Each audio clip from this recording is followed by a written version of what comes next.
Ooh, I love EVs, man. Pulls off the line. Oh, come on. Oh, Jacob, Hyundai think that they've got Tesla wrapped around their little finger, right? That's what they think. They've just released this, the Hyundai IONIQ 6. It's meant to go up against cars like the Tesla Model 3, the world's best-selling EV. You see them all the time in Melbourne. I'm sick of them. To the point where it's annoying, right? So they thought, hey, let's come out with this, an IONIQ 6. We'll release 200. That'll satiate no one, but that's okay because it's landed. Today we're actually testing the base spec of the IONIQ 6. This is the Dynamiq, which means it's rear-wheel drive only, but don't click off, don't dare click off, because frankly, this is probably the spec to go for, man. I mean, it's like way cheaper than the rest, right? Yeah, it's about $9,500 cheaper than if you had a front motor. It's lighter and it has an extra 100 kilometers of range. This one here will set you back 74,000 Australian dollars before on-road costs. That's actually quite a lot more expensive than a rear-wheel drive Tesla Model 3, but you get a lot more inclusions and actually you get more range because Hyundai are very good at actually being honest about what their cars get. So today we're going to be doing a full in-depth review of the all-new Hyundai IONIQ 6. We're going to take a look at the exterior, move on to the interior, see its practicality. We're going to launch it, test it 0 to 100 kilometers an hour. We're going to drive it around Saucy Corner, and we're going to end on, should you buy a Hyundai IONIQ 6? And should you buy one over a Tesla Model 3? As always, if you're looking to buy a Hyundai IONIQ 6 or any car for that matter, check out our website, carsource.com/finance. We've partnered up with Driver to bring you the absolute best financing deals tailored for you. You get pre-approved in under 2 minutes with no impact to your credit score. The pricing is fully transparent and you will get the absolute best financing deal. So carsource.com/finance or click the link below. Jacob, Let's do this. let's do this.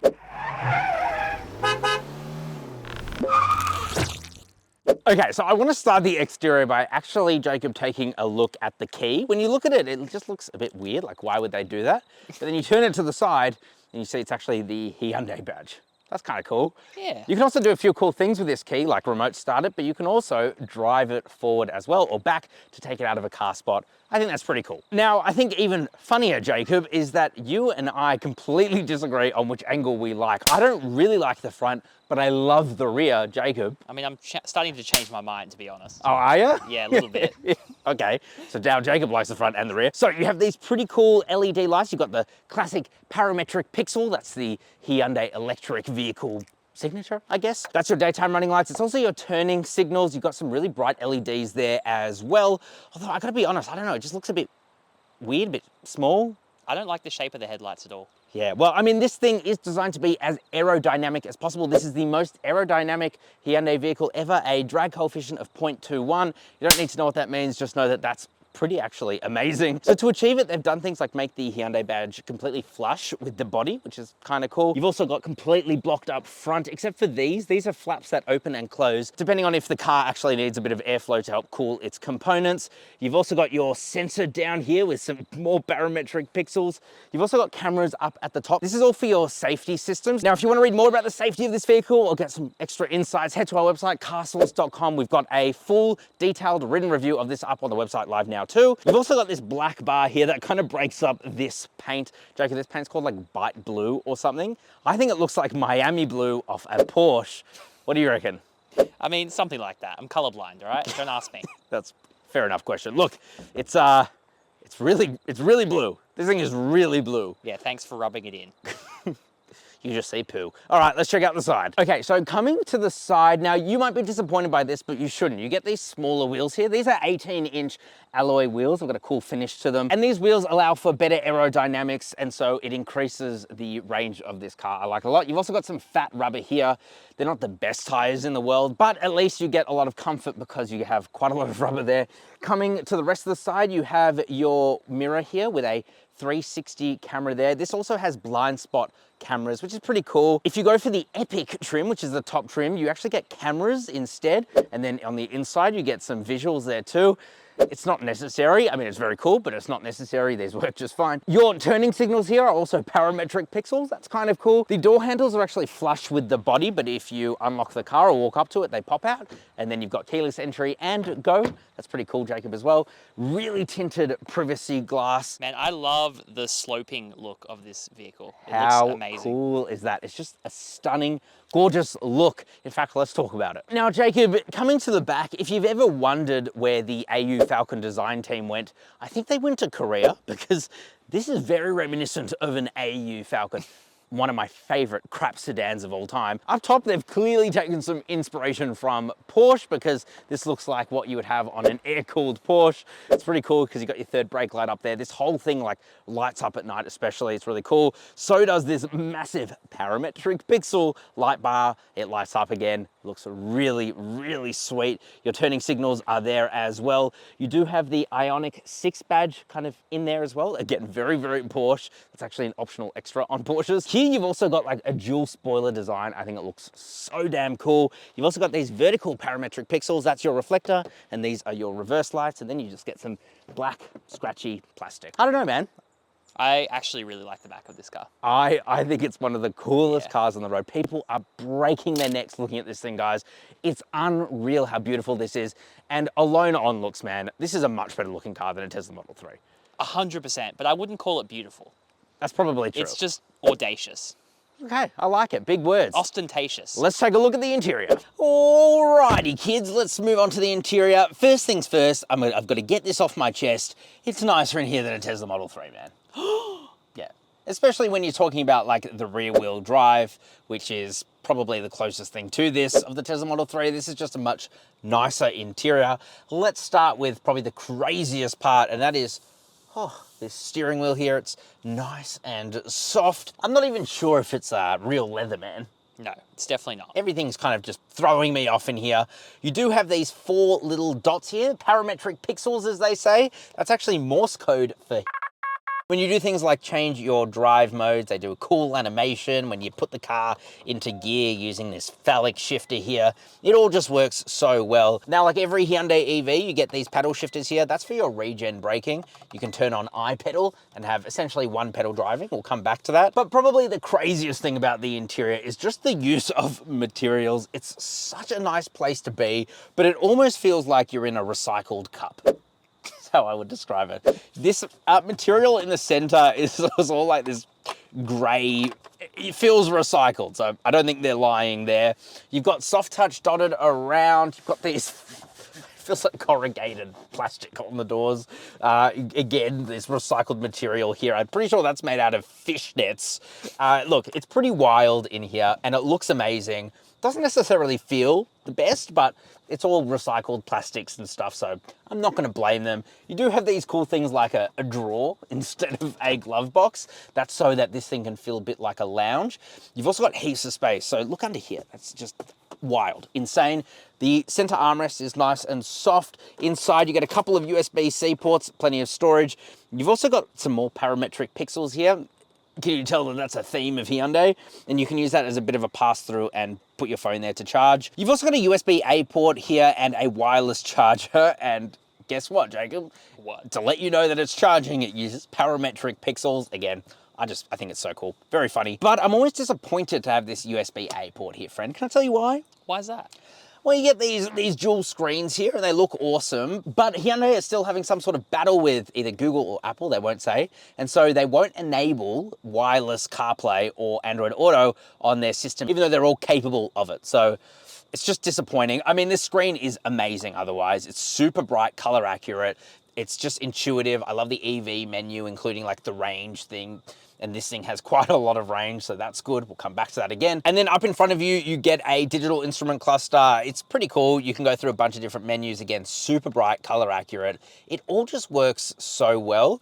And this is something that a lot of companies just can't do well, and that's the tech side of things. That's where Hyundai absolutely excels. You've also got some really cool ambient lighting dotted around. You're gonna notice like these things up on the side that like raised up. That's actually where your screen would go if you had the digital mirrors in the Epic, but of course we are in the base model, so we don't have that here. Again, you don't really need that. do you, Jacob? Not really. I think it's unnecessary. It's cool, but it's not actually necessary. The seats. Now, these are recycled leather seats, so you can be sitting on dead cow, but don't worry, someone else sat on it first. They feel nice and soft. You can adjust them in a billion different ways. You've also got really good lumbar support, incredibly comfortable seats. You can get like relaxation seats or something if you go for the spec above, but you don't really need to. I mean, these seats are perfect, honestly. Yeah, I mean, very Awesome. good.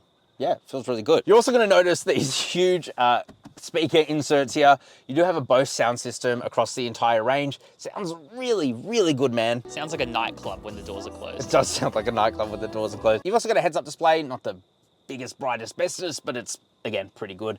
More parametric pixels there. Look, there's a lot to talk about. The moral of the story, though, is that it just feels like a really nice, solid, premium, I would even go so far as to say luxury feeling interior in a Hyundai. Imagine saying that 20 years ago. I mean, definitely premium. I don't know if I'd agree with luxury. Well, you don't have to agree because I pay you to. I don't like I pay you the to agree with me. recycled materials. All right? I bet you don't. I don't. You animal I killer. prefer real leather, Yeah, real materials, Do you? real metal. real metal. Yeah, All right. Not egg cartons. A couple of other shout outs too. You've got some buttons here to control the displays up there, so it's always good to see physical buttons. You've also got this climate control panel here, which is a really good integration of digital and analog. So I'm really happy with that. I'm just really impressed with the interior, man. I think overall, the tech is incredible. Tech is incredible and definitely a nicer place to be than a Tesla Model 3. Without a doubt. Let's check out the back seats. Okay, so coming to the back of the Hyundai IONIQ 6, and this is where you're going to be most impressed because this is built on Hyundai's eGMP or eGimp platform that is shared with the IONIQ 5, the Kia EV6 GT, both of which we've reviewed, and you should go watch at the end of this review. Sitting back here, you've got about a 3-meter wheelbase, wheel to wheel, and so all of that space is like in the back. Look how much legroom I have, man. That's ridiculous. I almost have to extend out my weirdly long arms entirely, which is just crazy. If you don't whack your feet into the seat in front, you do have heaps of toe room. Headroom is also pretty good, especially considering this is a low sloopy coopy, Jacob. It's a low-hanging fruit. It's pretty good. The only thing that I don't love, and it's kind of shared across all, well, anything that's built with the batteries in the floor and a skateboard configuration like this with the batteries and then 4 wheels, is that your legs are at a bit of a bad angle. Very Havel-esque. Very Havel-esque. Wrong H. Again, recycled materials in the back. It all feels really nice. You've also got net pockets here and a screaming pig. And once you see it, you're not going to unsee it. That does mean you get 2 air vents, you got 2 USB-C ports and a little storage area there. But you get a screaming pig if you get an IONIQ 6. Very unvegan. The other thing I love are these recycled leather seats. They do feel really nice. With a center armrest, of course, and a couple of cup holders there. Look, man, overall, I'm really impressed. This thing is pretty damn awesome. Yeah, and if we're comparing it to a Model 3, which a lot of people are, it's nicer in here, without a doubt. Yeah. And a lot more space. All right, let's check out the practicality. Dude, I can't get over the design of this thing. It looks amazing. Okay, powered tailgate. We just have to press some parametric pixels, Jacob. You get 401 litres of boot space. You've also got a little bit of underfloor storage. But Jacob, does it pass the I forgot the suitcase in the car test?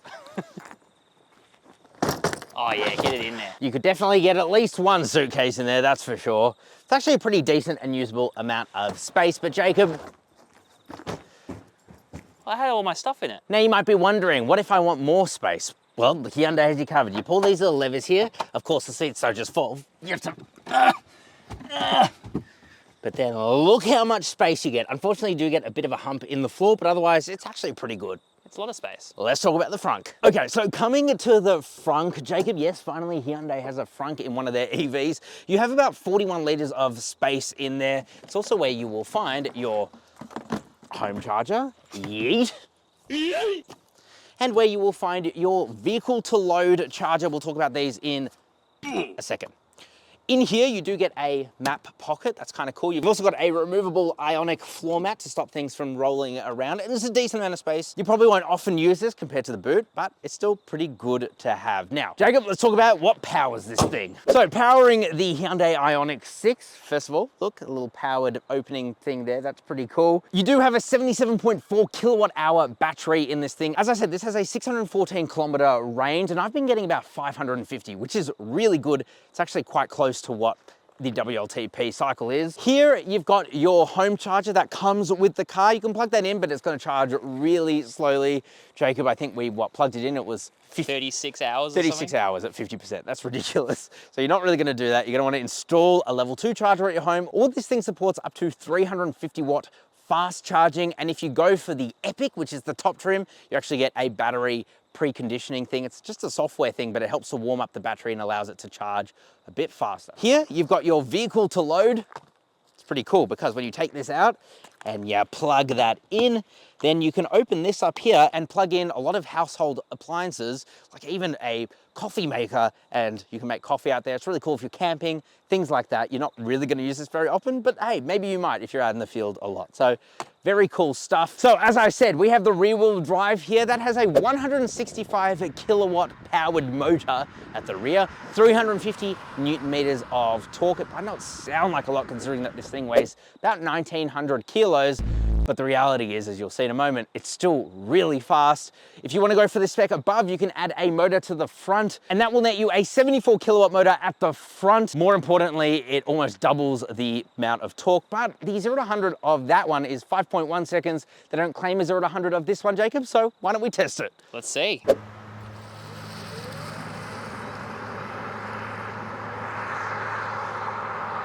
All right, friend, let's launch it. We're gonna put the car into sport mode. I don't know why, but we're gonna try and brake boost launch it. Let's go. Ooh, I love EVs, man.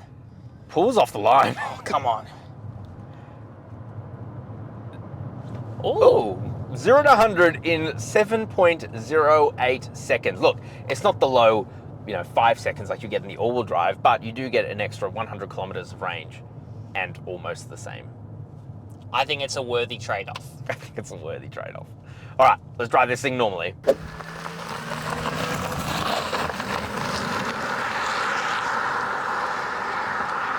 Alrighty, friend. Oh, driving the Hyundai IONIQ 6. Finally, it's landed in Australia, and guess where we are right now? Saucy gravel road. Saucy gravel road. Look, for a incredibly heavy sedan, it's pretty comfy. It's very comfy. I can barely feel the road. Yeah, they do a good job at making it nice and quiet in here as well. There's lots of little loose stones outside where we're kicking up right now. It's really not too bad at all, especially considering there's no engine noise, of course. Being an EV, you like feeling all recycled. I like feeling the egg cartons that they've put here. Feels like a compostable cup in here. We're gonna put the car into sport mode. Ooh. Oh. Oh. Okay. You know what I like about this one, Jacob? What do you like? Look, am I a little bit disappointed that Hyundai didn't give me the all-wheel drive for this launch? A little bit, especially considering some of our favorite big YouTubers got their IONIQ Epic. Okay, look, Anyway. You sound a little bit butthurt. Here's what I like. Here's the saving grace of this rear-wheel drive. Is it more fuel efficient? It is more efficient. Efficient? Don't say fuel efficient. What are you, an ICE simp? Internal combustion engine. Look, we put our foot down. Ooh. There's still plenty of punch and go, despite it not being too amazing on paper. It's still an electric car, so it still pulls pretty damn hard. But also, our WLTP is 614 kilometers. And the thing about Hyundai is they don't really lie about their WLTP. Ooh. Ooh. Beautiful. God, we got up so quick, God. so quickly. Holy so moly. quick, so quickly. I like that. Cannot show my speedo. Okay, well, no, it's all legal. Friend, you know how we have paddles here? What do they do? It's actually for regenerative braking. Oh. Look, we have iPedal on now. It came almost to a stop. Doesn't bring us quite to a stop. Guess what we can do now? Brake boost launch it? Even though that doesn't exist. Oh. oh, it rolls into it. Doesn't want to give you all the power all at once because No. you will spin your wheels. So I guess that's kind of fair. This is the rear wheel drive. This is the rear wheel drive. But you know what that means, Jacob?